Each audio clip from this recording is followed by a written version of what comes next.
അണ്ണാ ഈ എന്തുവാണ് credit card? എടാ അത് നല്ല സിബിൽ സ്കോർ ഉള്ളവർക്കേ ബാങ്ക് കൊടുക്കുന്ന ഒരു പ്രീമിയം കാർഡാണ്. നമ്മുടെ ഈ ഡെബിറ്റ് കാർഡിന്റെ കൂട്ടാണോ? കാണാൻ അങ്ങനെ ഇരിക്കുന്നെങ്കിലും സംഭവം അതല്ല. മറ്റേത് നമ്മുടെ പൈസ, ഇത് ബാങ്കിന്റെ പൈസ. നമുക്ക് തന്നിരിക്കുന്ന ലിമിറ്റിലേ നമുക്കിത് എത്ര വേണേലും എടുക്കാം. പിന്നെ 30-50 ദിവസം കഴിയുമ്പോഴേ നമ്മൾ ഇത് തിരിച്ചടച്ചാൽ മതി. പലിശ ഇല്ലാതെ ബാങ്കിൽ നിന്ന് പൈസ കിട്ടില്ലയോ? അത് വിളിച്ച്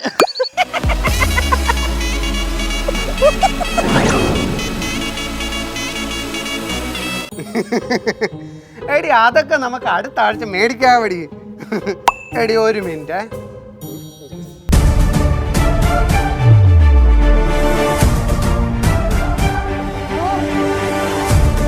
60,000 രൂപയോ? ഈ പണ്ടാര കാലം കാരണം ഞാൻ 60,000 രൂപ അടക്കണമെന്നോ? മൂടാനെ കൊണ്ടുണ്ടായ ക്രെഡിറ്റ് കാർഡ് എന്തൊക്കെ ചെയ്തു കൊടുത്ത് അവസാനം പട്ടി വിലയല്ലേ.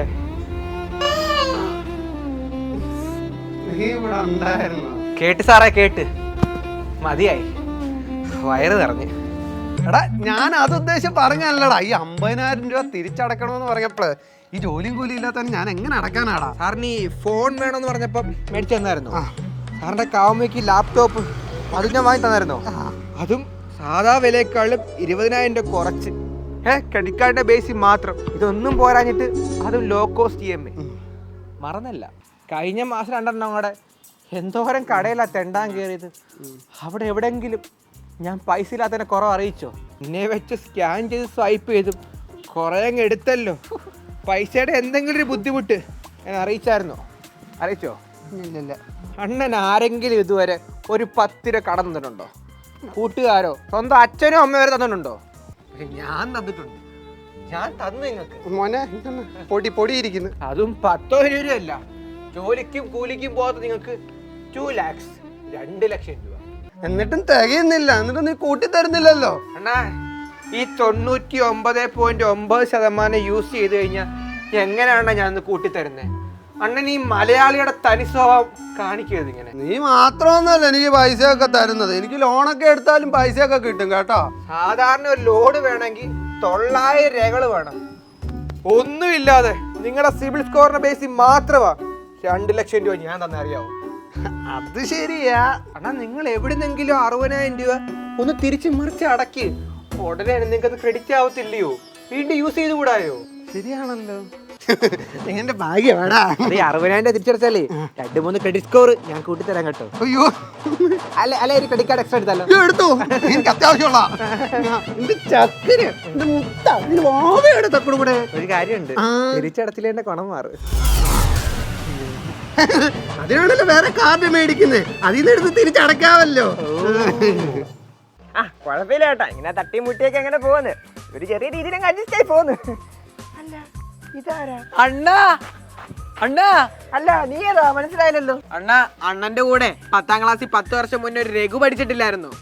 ബുക്കിൽ കണ്ട രഘു അവന്റെ അനിയനാണോ? അല്ല പിന്നെ ഏതാ വേട്ടവളിയാ നീ? അനിയന്റെ കൂട്ടുകാരൻ പഠിച്ച കോളേജില്ലേ, അവിടത്തേക്ക് അടിക്കാനുള്ള പെയിന്റ് എന്റെ അപ്പുറത്തെ കടയിൽ നിന്നാ മേടിച്ചു. ഓഹോ, ഞാൻ കൊറേ വട്ടം ഫോൺ വിളിച്ചായിരുന്നു, ഫോൺ എടുത്തില്ല. ട്രൂ കോളറിനകത്തെ ഇത്രയും ഡീറ്റെയിൽസ് കറക്റ്റ് ആയിട്ട് കാണിക്കത്തില്ല, അതാ എടുക്കാഞ്ഞത്. അല്ല എന്താ വന്നത്? ചേട്ടാ 25-ാം തീയതി ഒരു ഗ്രാൻഡ് പരിപാടി ഉണ്ടായിരുന്നു, അതിന്റെ ഒരു ഭാഗമായിട്ട് വന്നേ. കല്യാണം വല്ലോ ആണോ? ഏയ് കല്യാണമൊന്നുമല്ല, പാല് കാച്ചി അടിയന്തരം മാമോദീസ. ഇതിനകത്ത് ഏതെങ്കിലും?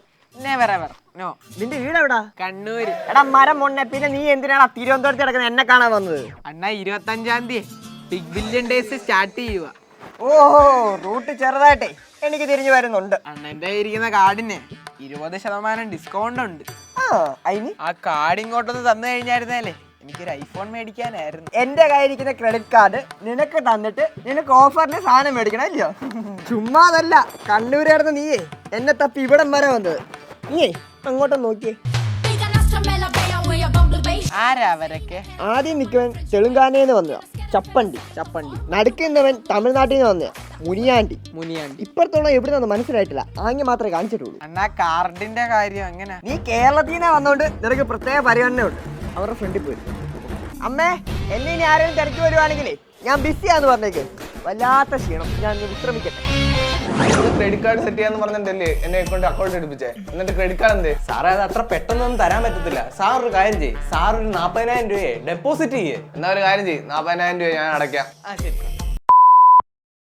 40,000 രൂപ അടച്ച് കാർഡ് എവിടെ ഇടോ? സാറേ 40,000 രൂപ അടച്ചെങ്കിലേ നമുക്ക് അതിനൊരു ടൈം പീരീഡ് ഉണ്ട്. അതിനനുസരിച്ച് നമുക്ക് കാർഡൊക്കെ തരാൻ പറ്റത്തുള്ളൂ. എത്ര നാൾ വെയിറ്റ് ചെയ്യേണ്ടി വരുമോ? സാർ ഒരു കാര്യം ചെയ്യ്, സാറിന്റെ മെയിൻ അക്കൗണ്ട് ഇതാക്ക്, എന്നിട്ട് കുറച്ച് ട്രാൻസാക്ഷനിലൂടെ ചെയ്യേ. സാറിന് സിമ്പിൾ ആയിട്ട് കിട്ടും. ശരി. എന്തുവാടോ? സാറേ കുറച്ചുകൂടെ ഒന്ന് വെയിറ്റ് ചെയ്യണം, തരാം. താൻ തന്നെ അങ്ങ് വെച്ചോ. ഞാൻ ഇന്നലെ ചന്തയിലോട്ട് പോയപ്പോഴേ അവിടെ ക്രെഡിറ്റ് കാർഡ് കൊടുക്കുന്ന പിള്ളേരെ കണ്ട് അവര് പറഞ്ഞപ്പം തന്നെ അവർ സെറ്റ് ചെയ്തത്. ഇപ്പൊ എന്റെ ക്രെഡിറ്റ് കാർഡ് എത്ര 3 എണ്ണം. ആണോ? ക്രെഡിറ്റ് കാർഡ് കിട്ടിയോ? കിട്ടി. എന്തേ? ആണോ? എങ്കിൽ എനിക്കൊരു ക്രെഡിറ്റ് കാർഡ് എടുത്തു തരുമോ? അല്ലെങ്കിൽ വാ, ഒന്ന് സെറ്റാക്കി തരാം. എനിക്ക് ഒരെണ്ണത്തിന് ആവശ്യമുണ്ട്. വാ വാ വാ. ഒരു 10-15,000 രൂപയുടെ ആവശ്യമുണ്ടായിരുന്നു. ഞാനിത് എവിടെ നിന്ന് ഒപ്പിക്കും? ഈശ്വരാ, സാറേ ഞാനൊരു വഴി പറയട്ടെ. നിന്നെ കൊണ്ടൊന്നും നടക്കത്തില്ലടി. സാറ് റെന്റ് പേയ്മെന്റ് എന്ന് കേട്ടിട്ടുണ്ടോ? അതുവഴി കൂട്ടുകാരനെ അയച്ചിട്ട് കൂട്ടുകാരനെ കൊണ്ട് തിരിച്ചയപ്പിക്കാം ഇല്ലയോ? സുരേഷ് കോയി തൃശ്ശൂർ എടുത്തതിന്റെ വിട്ടാ ഞാനും അങ്ങ് എടുക്കാം ഇല്ലയോ? ആണ്. 10-30,000 രൂപ അടക്കണം. എങ്ങനെ അടക്കി പുല്ല്? സാറ് മിനിമം ഡ്യൂ അടച്ചാ പോരായോ? ഓഹോ, എന്നിട്ട് എന്നെ മുടിഞ്ഞ പലിശക്കാരനാക്കണം ഇല്ലയോ? കാണിക്കാം. എന്നാ സാറ് ആ എമൗണ്ട് EMI ആക്ക്. അയ്യോ, എരുതിയിൽ നിന്ന് വെറുതെയിലോട്ട് ഇല്ലയോ? അതിന്റെ ഒന്നും ആവശ്യമില്ല കേട്ടാ. ഹെൽപ്പ് ചെയ്യുന്നൊക്കെ കൊള്ളാം, പക്ഷെ കുഴിയിലോട്ട് തള്ളിയിടരുത് കേട്ടോ.